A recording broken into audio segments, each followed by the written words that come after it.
Hello, welcome to Virgo, Philippines. So, ito yung reading natin for Virgo, Sun, Moon, Rising, Venus, Jupiter, Virgo. Take only what resonates. Sa mga hindi pa nakaka-subscribe, subscribe na lang kayo guys. And if you want, pwede kayo magpa-personal reading, Madam, Space P. Ayan, iyan ang i-search mo sa Facebook. Lagyan mo na lang din ng space pa sa dulo kung hindi mo ma-search. Or, i-search mo sa YouTube, sa TikTok. Unipri, UNIPRI. Diyan ka rin makaka-avail ng mga products na available sa amin. Such as Evil Eye and mga Lucky Charms. Ayan. Yung mga ma-avail mo ngayon, ano pa yan? Nakakabilad lang yan nung full moon. So, let's start. Virgo, nakikita natin you're dealing with someone. You're thinking about someone, maybe in the past. May person ka na iisip in the past, and meron din naman tayo nakikita dito ni past or new person. I can see that this could be a person na malayo sa'yo. Kaya lang may challenge dito eh. Parang, or may takot. Yung parang, alam mong iniisip mo ng taong to, pero parang iniisip mo na parang, hindi siya pwedeng isipin, or wag ko siyang isipin, wag, gano'n, ganyan. And, nandun yung takot, kasi might be, uh, I don't know if there's a third party situation, the Three of Swords is here, or uh, may ka-e-end lang, no? Parang ka-e-end lang ng sakit sa'yo. So, yung iba ganun, yung reason. Yung iba naman, it could be because um, pwedeng nag-aalangan ka kasi might be there's a third party situation na involved dito sa connection nito. Basta the thing is that um, nandun yung pag-iingat mo about this person, and nandun yung pag-iisip mo sa, if this is a past person, you miss the person, naaalala mo siya, na-miss mo siya. If this is a new person, nandun yung nag-iingat ka lang kasi lalo na ayaw mo ma-involve sa ganito. And the world is here, so there's definitely distance here. So parang ang hirap magplano regarding whatever sa inyo. So nandun yung kung ano na lang muna. Kung ano na lang muna yung sigurado sa ngayon, yun na lang muna, okay? So, who is this person that you're dealing with for the sign of Virgo? Hopefully, comment ka dyan sa baba. Please, please, please, please. Kahit heart lang. Malaking bagay kasi sa akin yun. Nagaganahan ako mag-reading. Actually, guys, wala pa akong tulog. It's already 12 p.m. Yan, in the afternoon. So, parang, nagaganahan ako mag-reading kahit ganito na wala pa akong tulog. Kapag nakikita ko na maraming nakasubaybay sa akin, nagko-comment, ganyan. The Empress, okay. So, this person, I get this feeling na parang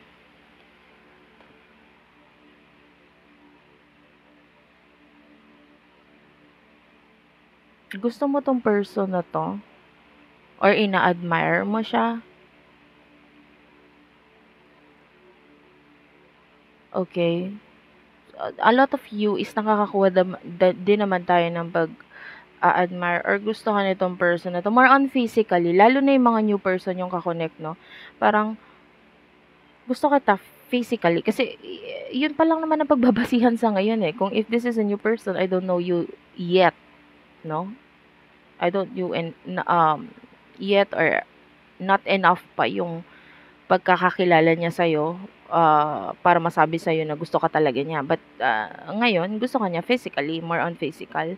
And the Seven of Cups is, nakikita niya yung mga bagay sa'yo na parang ka-admire talaga eh. So, like, especially if you do have a lot of talents, or meron kang mga masasabing something sa sarili mo, no, na parang maipagmamalaki, no, and hindi mo man yun sabihin or hindi mo man ipagmalaki, it's just that it shows, no, dito sa person na to.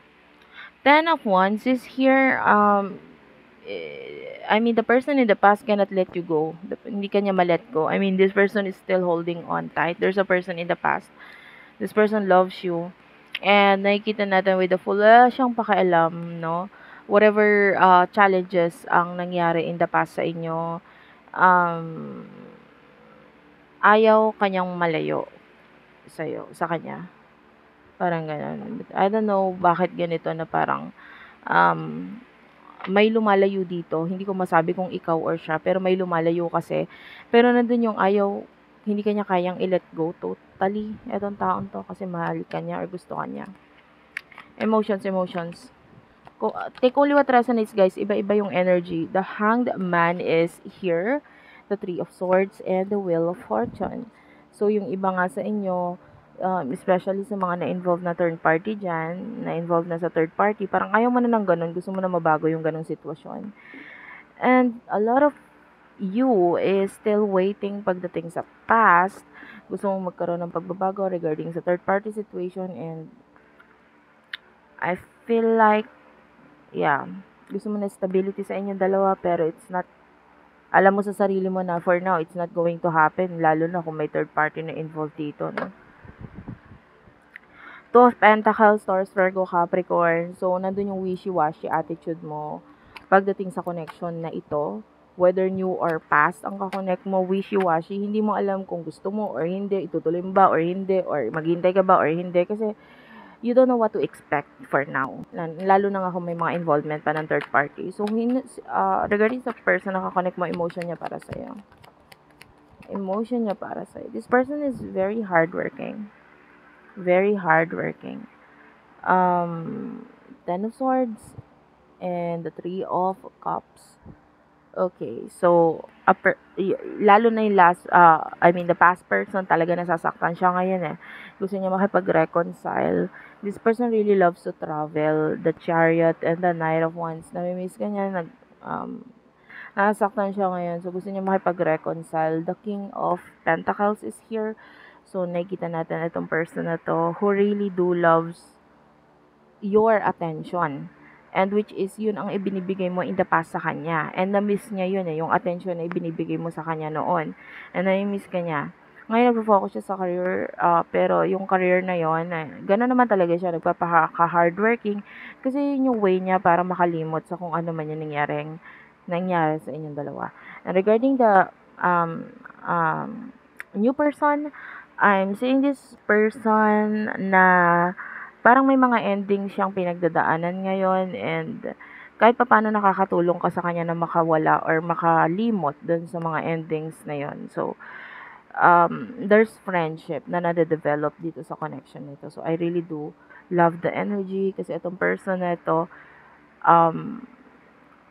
somehow nakikita niya na kailangan ka niya or gusto niya kumonect sa'yo kasi nakakatulong ka sa kung ano man yung mga pinagdadaanan niya ngayon. Na pwedeng hindi ka aware doon. Some of you may be aware, pero yung a lot of you hindi aware doon sa pinagdadaanan ng person na to. But, yun nga, gusto ka niya or kailangan ka niya. Okay. So, a lot of worries. The new person is may mga worries din siya pagdating sa kanyang finances, career, etc. So, kaya nga nagwo-work hard siya ngayon masyado. Wait lang guys. Nagulo ang aking card habang nagsishuffle. This is for the near future. Kukunin natin yan. I-shuffle ka lang saglit natin. Thank you sa mga matagal na nakasubscribe dyan. Nakakaramdam ako ng ganong energy. Tagal mo na nakasubscribe sa akin. Feeling ko kilalang kilala na kita. Parang gan. Pag nakita tayo, parang hindi na ako mailang sa'yo. Para tayong matagal na magkasama. In the near future for you, in the near future para sa'yo, Virgo, Seven of Swords and the Five of Cups. Clarify the Five of Cups. The Moon, the World, and the Page of Swords. Okay. In the near future for you, you do have here the Seven of Wands, the Hierophant, and one more card. Meron na pala dito may isa pang card na lumabas. Pero ngayon ko lang siya kukunin. Ay, napansin. Okay, dalawang queen. Queen of Swords, Queen of Pentacles, Five of Swords. Well, this connection, no, nakakita tayo dito ng pag-iwas, paglayo. Well, I don't know kung kaninong side, Pero kasi puwedeng magdulot ng kalungkutan ito sa other people, 'no?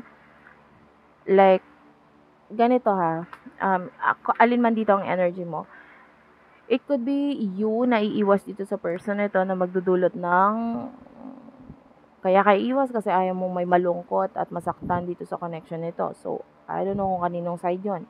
It could be you na parang iiwas ka dito sa person na to kasi bakit?